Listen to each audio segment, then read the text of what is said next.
Warning: the following podcast contains violent scenes that may be unsettling to some listeners. Listener discretion is advised. Hello, and welcome to Vampire the Masquerade, Twin Cities by Night. Negligence is our first story arc for our campaign that takes place in 2010 in the Twin Cities of Minneapolis and St. Paul, Minnesota. Follow Ophelia, a Toreador played by Alex, Jonathan, a Ventrue played by David, Katao, a gangrel played by Quinn, and William, a Ventrue played by Slavic, as they are pulled out of their seclusion and tasked to investigate a series of gruesome murders. If you'd like to contact us, you can follow us on Twitter at twin_cities_VTM or on Facebook at Twin Cities by Night. We hope you enjoy.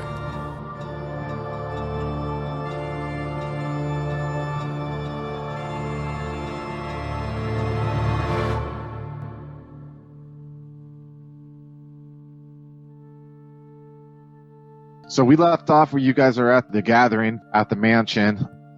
Ophelia, you just got done talking to the individual back there at the loading docks. Are you just kind of standing around? It's about, I want to say 3:34 in the morning right now. I think I went home. Okay, you went home? All right, cool. Yeah. We'll have you go home then. We'll cut to Katao and Jonathan. So Jonathan's in his room doing his thing. Katao, you kind of hear that screaming coming from down the hall. Like I said, you see like 3 doors on each side. It's on the far right door, but you see that there's 2 individuals standing outside the door, kind of just like the security before. And that's behind the door is where you hear the sound coming from. Could you kind of tell who's screaming, or was it just like too muffled to hear? It's kind of too muffled really to hear, and plus you don't recognize the language and everything like that. They're thick oak doors, so it's really hard to make out what's going on inside and everything. Okay, I guess I'll just have to. So I guess I'll just have to sort of just hang around in the corner, and just be like, okay, just try not just like stick around so until I can see just who comes out of the room. Okay, let's cut to you, Jonathan Chase. I need you to give me a self-control roll, difficulty 8, please. Oh, I didn't botch, but I didn't succeed either. No, you got it. You got 10. Oh, yeah, you're right. I'm sorry. Yeah, you got it. So, all right, as you are kind of lost in the obvious flashback mental images that you're having, you kind of snap out of it when you felt the beast start crawling up a little bit outside. You felt clawing inside you, and it kind of snapped you back into reality where you're staring down at this guy that you're performing the waterboarding on. And he's just kind of looking at you panicked. Nothing like this has ever been done before. You're probably sure he's a pro at doing whatever people need of him, but you kind of are taken aback a little bit at what you're doing. Okay. I guess at this point, I've feeded my need. I'm going to go ahead and place the jar down next to him and walk over, pick up my jacket, and walk out. Katao, as you see the door open up and you see Jonathan walking out down the hallway towards you. And you see Katao there too, Jonathan. Do you need help with something? Yeah, what were you doing in there? I was doing my job. What are you doing? I'm waiting to get you out of here because I don't. What were you doing in there? I was doing my job. Now leave it at that. So what'd you find out? If you were doing your job, what information did you get? It's classified information. You don't have the need to know.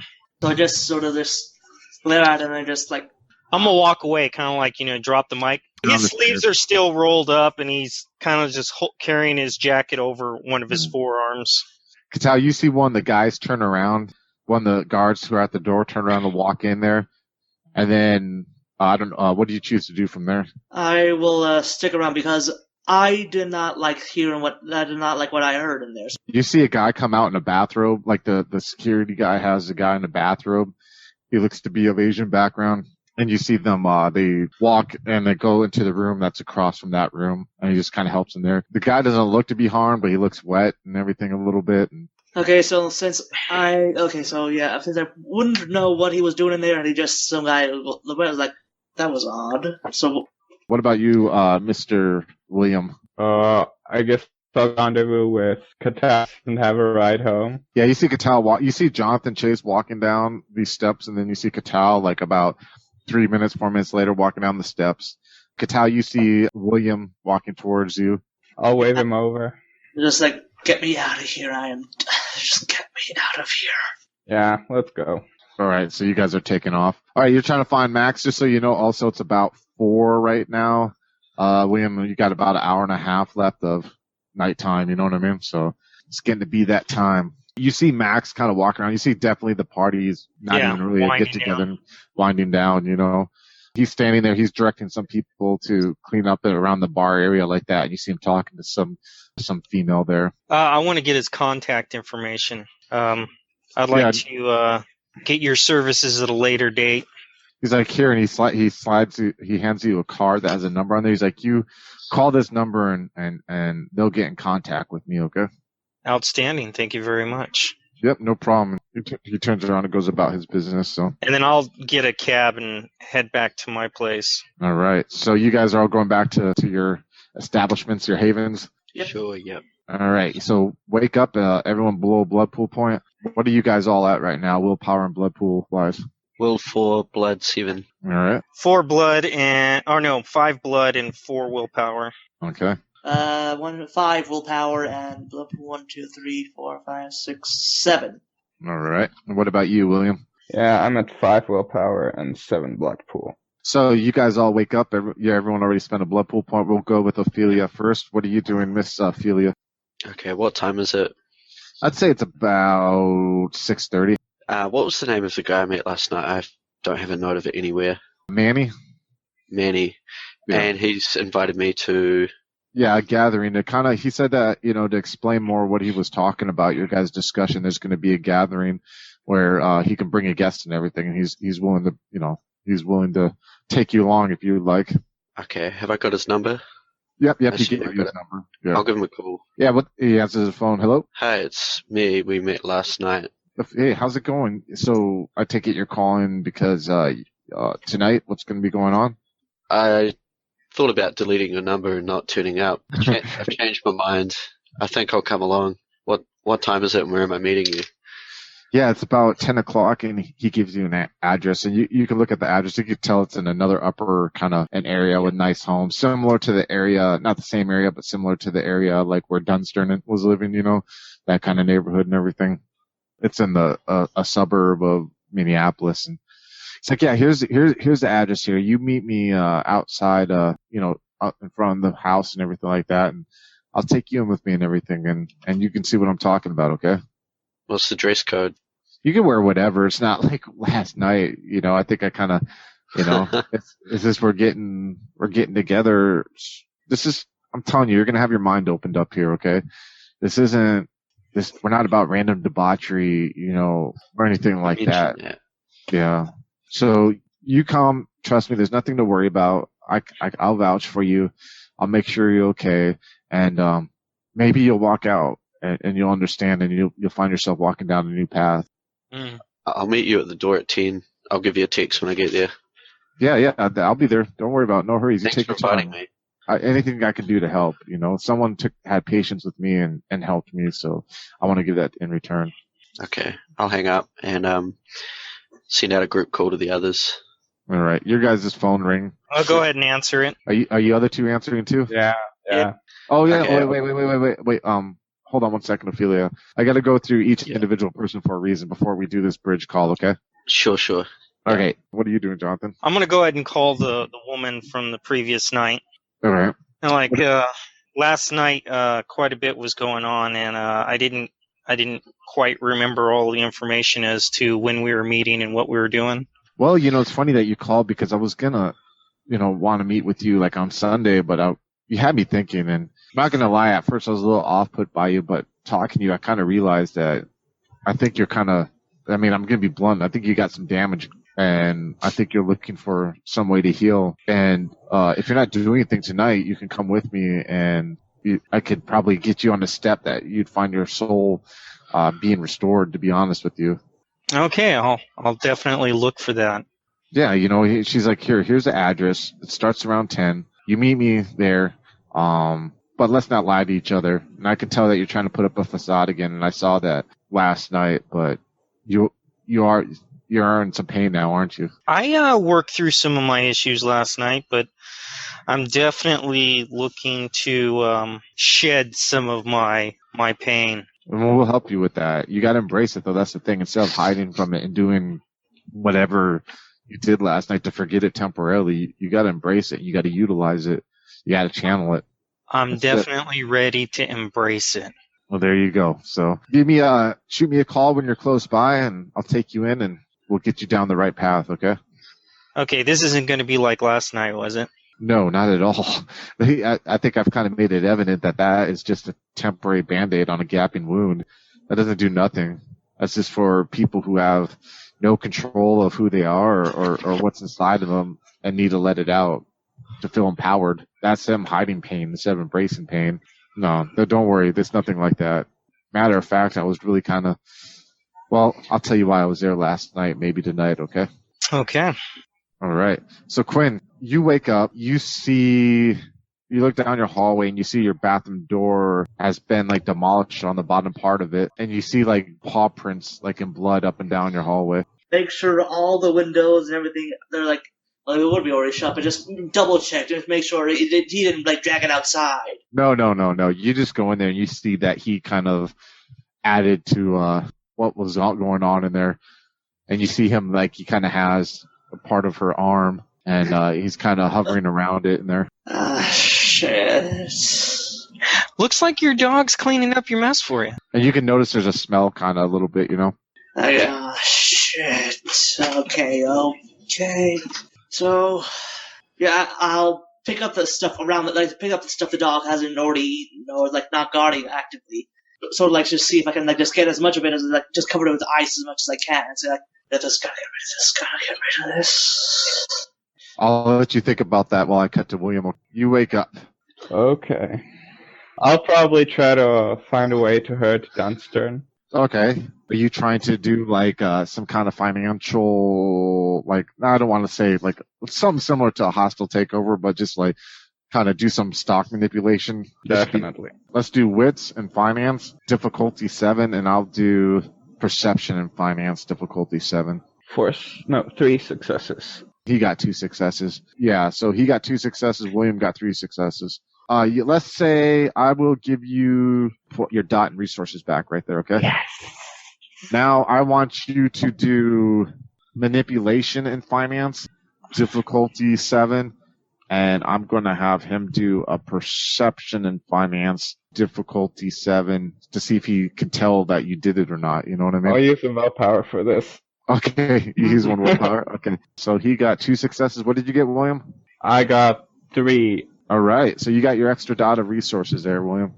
You got it back. And the only reason, I mean, this isn't something that you're going to be able to do like every day, wake up and try. I'm just let you have an opportunity because you lost a dot of resources doing that. So that's why you got that opportunity. You pretty much got your docs back. All right, everyone, your phone rings. I picked it up. Yeah, I'll answer the phone while I'm searing my steak. You guys are all go. Scene's on you guys. Okay, I'm just gonna let the guys know. I'll open up with Wild Party last night, but Definitely. got another one tonight at 10. I have a fire engagement at 10 o'clock. Oh yeah, where's your one? Classified. No, I'll compare notes. Okay, yeah. So we're going to the same place or what? Is that right, Chris? Yeah, that's right. I assume so. Who invited you, John? Some bimbo. Okay. I mean, just a reminder real quick, the 2 people you guys talked to, Ophelia, those are the 2 people you saw in that room. Yeah. All right, go ahead. I don't know that it was the same chick. Oh yeah, you don't know that right now, but yeah, you know the guy. Yeah. She kind of scared me a bit. Well, no, the chick that he's talking to wasn't the chick who was standing along the wall. It was one of the 2 people, because it was the guy and a girl who were in the middle of everything. You talked to the guy, and he talked to the girl, so. I say, hey guys, I don't want to disturb you guys, but someone left a dead body at my house. Someone left a dead body in your house. Well, I don't know, dude. It's fucking. I don't know how the hell they got the place. No one knows where my place is. Where does Catal live? You know, he lives in the east side of Minneapolis. He lives outside the area called the Mill District, which is again gentrified. But he lives on the part. He lives on the outside of it where it hasn't been gentrified. You get rid of it? Well, I don't. I live. Don't call the police. We don't need the attention. I know Definitely don't need the attention. I know that. Why do you think I didn't call them there? Look what I don't. Police. They just appear. Does anyone know that the body was there with you? Did anyone see the person follow you? I don't know. I don't know how the hell they did this. William, I don't know. I didn't see it. I didn't see anyone following him, but I did this. I guess I'll go check it out. Oh, you're gonna go check it out, William? All right, cool. Yeah, 'cause it's only 7 o'clock right now. It's not even close to 10, you know. So I guess I'll go check it out. You go check it out, Chase. All right. So Ophelia, I just want to interject quickly as well that John, should we give them the address so they know where we are later? You mean to them? Let them know where the address is at? Yeah, just in case, you know. Oh yeah, sure. I mean, we were talking about it, and we're all on the call, so I imagine they heard the address while we're discussing it. Do we have like a plan B in case things get a bit hairy? I mean, we're literally going to what I assume is the scene of another one of these rituals that we're investigating. It could be dangerous for our kind. So what's your guys' plan? So David, William, are going to Catal's apartment. You're staying there, and you guys are just talking. Are you all going to go to that get-together afterwards? I think we should turn up separately so we don't arouse suspicion. And I don't think the other two should come with us because they weren't invited. We could have them close by in a vehicle. Yeah. Yeah, and we'll say, if we don't call you by such and such time, come calling. We'll call the sheriff. Yeah. Okay, cool. We could do that. I got an idea. I could go buy a one of those cheap cell phones, to-go phones. Yeah. I could take it apart and use it to make a wire. So basically, it'd be a phone that's always on, so they could listen to everything while we're in there. That sounds like a good idea. Yeah. So we'll cut to the adventures of Jonathan, William, and Catal. You guys roll up to where Catal lives. You're going up to, it's kind of a cheap apartment complex that smells like alcohol and vomit, and a little slight tinge of urine in the carpets in there. As you guys go up the stairs, you kind of see it's dimly lit because some of the lights have been out, and you see Catal gave you an apartment number. You go down there, and when he opens up the door, you can kind of smell right away a slight smell of decay. Jesus. I don't think anybody's going to notice in this place, to be honest with you. Yeah, you didn't smell it out in the hallway or anything like that. So, Well, Catal, you want to describe what your apartment looks like, or? Probably it's there's like a main room, like a bathroom, and then a bedroom. Like it's like an L shape. There's like a little corridor with a bedroom adjacent to the main den. Then there's like a bathroom right off that. So someone managed to get in here while you're sleeping during the day, and that's why I'm freaking out. That's why I called you guys. If I didn't I would not call you if I had other options. Okay. I don't know. But you said it appeared after I dropped you off. Apparently, it was not here when I went to sleep. Maybe they did during the day. I don't know what they did. My dog didn't do anything. That's why I have the dog. I don't know how they did this. Did you ask your neighbors? What the hell happened? No.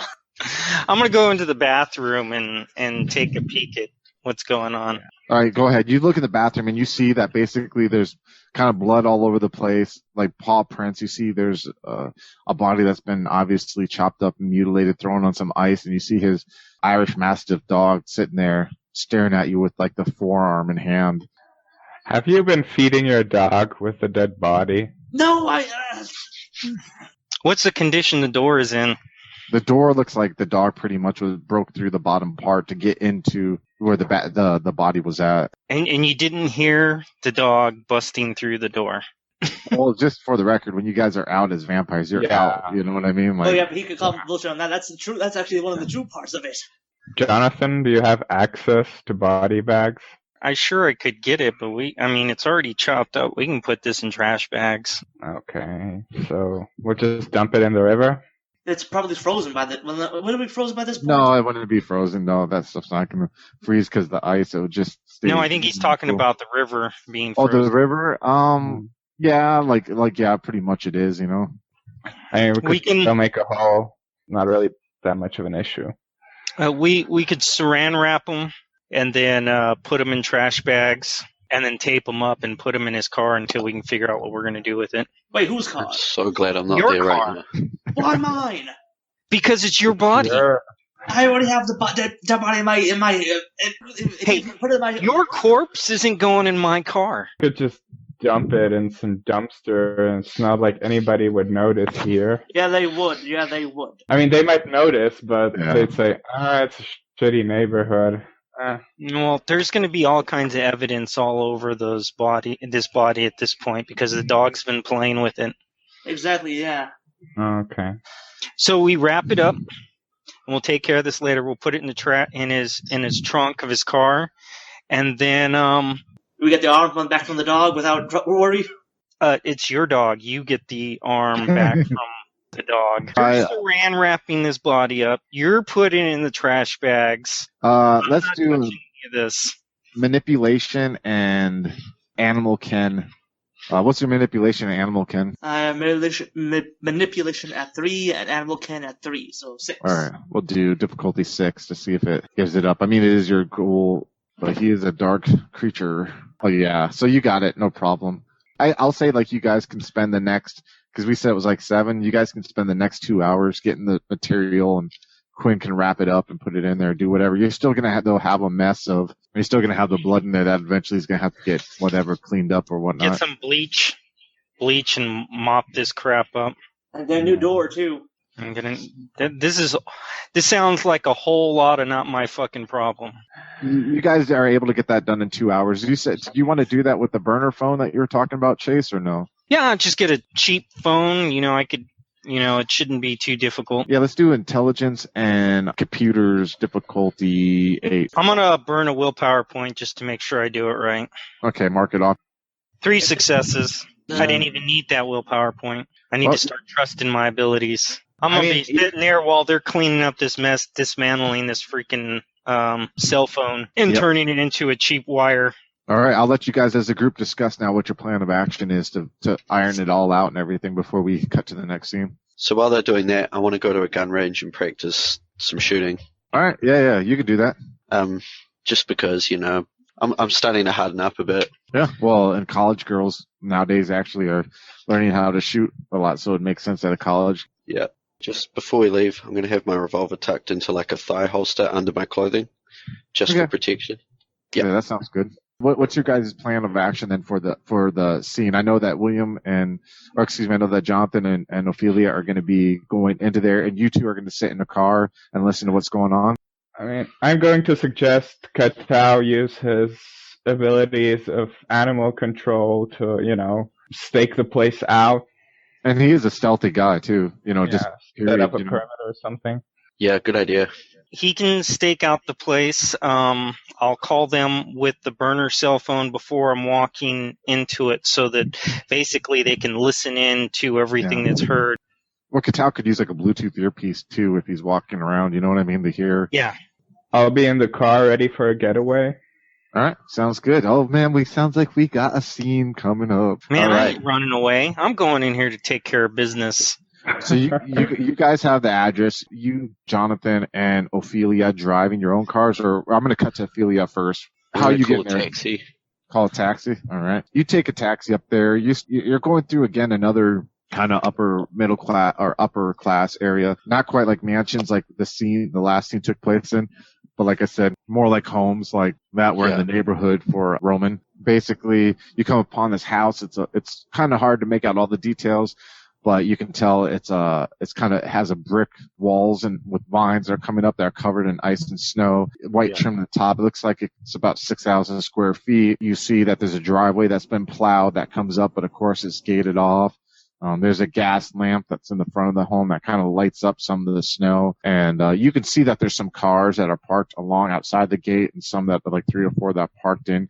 Your guess is about 10 cars, maybe. Pay the driver and get out. Text Manny. All right. You see when you text him, he tells you he's going to be out there. And then you see the front door of this house open up. It has like a huge kind of like a dark wooden door, like dark chocolate colored, and he opens up the door and you see him from about 50 yards away. He starts making his way out.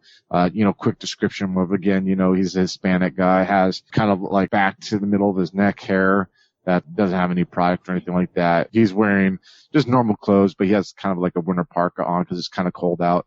As he walks down the driveway, you can hear the crushing of the ice and snow and salt under his feet.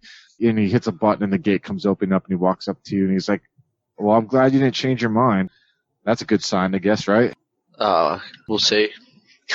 I still don't quite know what to expect yet. you got to understand it, anything. As with a lot of things, religion, whatever that we have in our society, a lot of this stuff is symbolism, right? Right. But in the end, it all comes down to here, and he kind of, pokes himself around in his chest, he's like, it all comes within us. But so a lot of the stuff you see, you got to understand it's symbolism. But in the end, it's going to, I think personally for me, and I hope for you, it's going to open up, an inner strength within you. So come on, and he puts his arm around you. Like Freemasons or a Scientology or something? I've never seen anything like it, or if I would have found something like this, I wouldn't be in the situation right now, right? So let's go inside. You can relax, and it's about to start in about 30 minutes, so don't worry, okay? All right, I'll follow him. All right. And he leads you in as you come in inside the house. As you're in, there's like an area where you can take off your jacket and your shoes. He takes off his jacket. He kind of offers to take your jacket. Yeah, sure, I'll take it off. All right, he takes your jacket, and you come in. There's a study, and there's like a fireplace going. There's some leather couches there with some plants inside, some bookshelves. You see about 15 people sitting about, just kind of having drinks, not at all remotely even close to the scene that you experienced the previous evening. So go ahead, John. All right, I'm going to show up in my car and park it down the street a ways. I'll be wearing a brown leather jacket and some jeans, I'm going to go ahead and say jump boots, and I'm going to go ahead and tuck my pistol into the back of my pants. So you see the same scene I described, obviously. I'm not going to go through and describe it again. The scene's on you. You're standing outside the gate right now. Yeah, I'll give What's-Her-Flunkin' a call. All right, you give her a ring. She says she'll head out there. Ophelia, you see a phone ring. Give me perception alertness, difficulty 6, Ophelia. You recognize a phone that rings, and you see a blonde answer that she was the female that was in the middle of the mass at the get-together. I'll try not to look at it too much, but I'll make a note of it. I want to also click all specs on. Yeah, I'll kind of try and take in everybody without looking at them too, obviously, you know what I mean? Like, glance around and act casual. You really don't recognize anyone quite yet, you know what I mean? You just recognize Manny and the female that answered her phone, and you hear her talk, and then she's like, oh, okay, I'll be right out there, and you see her walking towards the door. Are you two rolling together, Katao and William, or are you guys taking different cars? Probably together. Yeah. All right. I mean, he has that dead body in there. Yeah, so you're going to take the Beamer, I take it, not the dead body mobile? Yeah. No.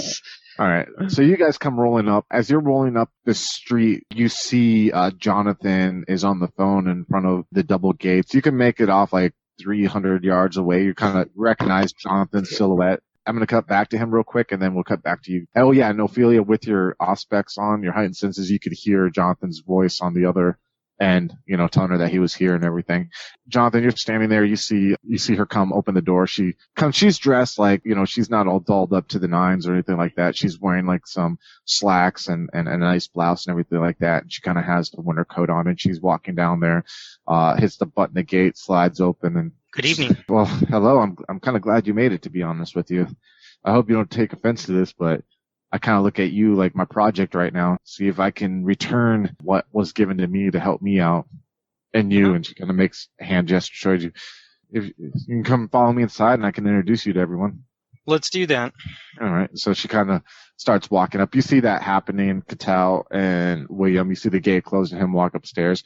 And they heard it as well. Yeah. Right? Oh yeah, they heard it. Yeah. You go into the study. I already described the study. You see Ophelia sitting there talking to the Manny guy. Everyone's kind of spread out, sitting there either standing or talking. And I'm gonna leave it at that real quick. All right. Boom. Cut back to you two. You guys are in the Beamer. You heard that. You see him walking up. You kind of hear over the phone line in your Bluetooth, Katao. And I'm sure you probably got it on something. I'm not sure how you're listening to it, William, on your phone or on your Bluetooth of your car. He's got one of those high-speed Beamers, right? Yeah. I could just call his phone in the car and he's playing it on the radio. Yeah. It sounds smooth. Dolby surround sound. You know what I mean? Only the best. His leather seats are warming him up right now, of course. So, scenes on YouTube. Did Katao take his dog? What do you think? Should we bring the dog? Like, it's like a backup thing, like having a big, angry dog around would be useful. Sorry, we didn't go over Kaitel, surveying the place before we went in or anything. Were we going to do that? Yeah. I mean, Katal would probably be easier for you to do it rather than your dog, to be honest. Yeah, so like, I'll leave him with, probably just Leave him at home. All right. So, what are you doing, Katal? The dog's probably at home, yeah. Just because, like, you don't, it's not too unpredictable for this with this sensitive moment, yeah. So I'd probably just leave it at home. Just be like, you already ate. So, what are you up to? Are you gonna go and scope it out, or are you gonna wait in the car for now, or what's I'm gonna scope it out. Just let's go around the outside. Just make sure, like, there's no armored van waiting for us.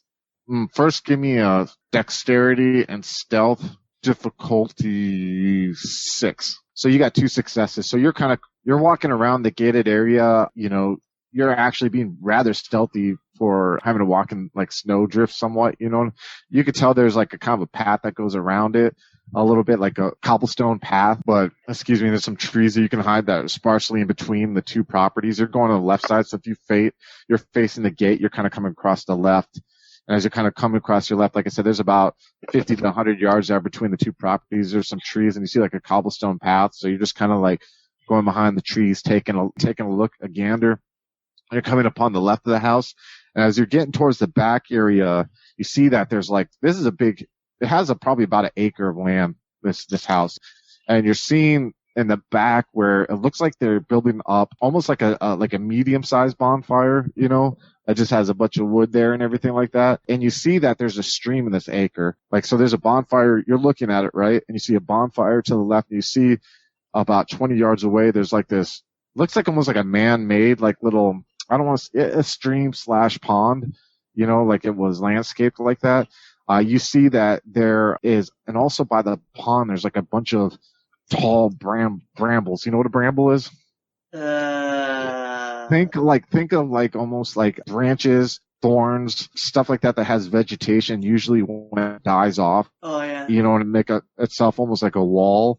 And you see like there's like about 10 feet of bramble that is between the stream and between where the bonfire would be. And you see that, but it's about 3 feet high. And it's right, like if you were to go out the stream, there's the bramble right there, like within a couple feet of it. Does that make sense? Yeah. All right. And that's what you see now. And you see there's a couple people out there. You see there's some chairs that are sitting. There's about 20 chairs. Are they facing the bonfire thing? It's like facing it from the opposite direction. So you're looking right now, right? And in front of you see the bonfire on the left. You see the brambles and then the stream. And on the other side of that, there's chairs. So if there's people sitting on the chairs, you'd be looking at them while they're looking at you almost. What are the people on the chairs looking at? There's no one in the chairs right now. They're set up there almost. What direction are the chairs pointed at? Are they facing towards the bonfire? Towards you, to where they can have like a landscape view of the bonfire, the brambles, and the water. You know what I mean? Okay, yeah. So I'd probably like to just whisper my Bluetooth, whatever, just be like, this I don't like the looks. They got like kind of a bonfire thing going on. Don't like the looks of that. All right, I'm gonna cut to William. You hear that, William? Okay. I'm going to be gloating about my recent victory over Dunstern. So I'm going to cut to Jonathan and Ophelia. You guys are sitting there while people are talking, and you see a tall African-American guy, shaved head, comes walking through. He's wearing like kind of a decent suit, no tie or anything, just like open collar. Similar to the guy that was in the surveillance video at the U-Haul place. Yep. So I'm glad that you all can make it. He's like, we are going to have our gathering outside. For those of you who are new, I hope the people, your sponsors who brought you here, kind of explain to you what's going on. If not, I'll give you a little backstory on it when we're out there after things are done, okay? Please bring your jackets because it's obviously a little cold out there. I never took my jacket off. Okay, gotcha. And just realize what you're going to see right now has an importance historically, but also religiously to some of us.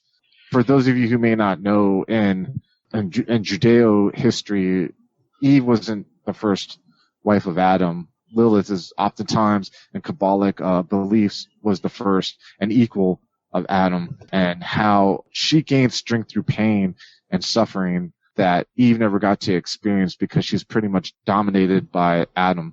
What we're going to show you out there is, in a way, symbolism of that pain and suffering, but the strength that overcame it. And we could talk about it more afterwards if you're interested in learning more, you can stay. We can have some drinks. If it's not your thing, you can go home. And I totally understand that. Do any of you guys have any questions? Not at this point. I'll just say nothing. All right, cool. And he wasn't talking specifically to like just you two, but you know what I mean, to the group or whatever. Some of you have been with us for a while, and I'm glad that you're bringing friends, and hopefully they can take the same path that you guys are taking. So without further ado, please follow us outside. And you see him turn around, and he gets his jacket, puts his jacket on underneath it. I'll do the same. And he starts walking out there. Hello, folks. Have you ever wished you could have an easy way to find gameplay videos and podcasts, or just media in general that deals with your favorite White Wolf role-playing games?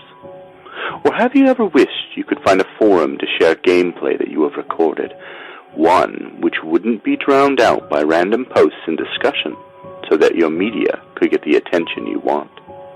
Well, we have the answer for you in a Facebook group we run called White Wolf RPGs Gameplay and Media. The group is specifically ran with the sole intent of it being a one-stop shop for people to view or share media involving the games we all love. We take thorough steps to ensure the page does not become cluttered and is easy to traverse. We are currently over 1,000 members strong, and we are continuing to rapidly grow, with new media being shared every day. Stop on by.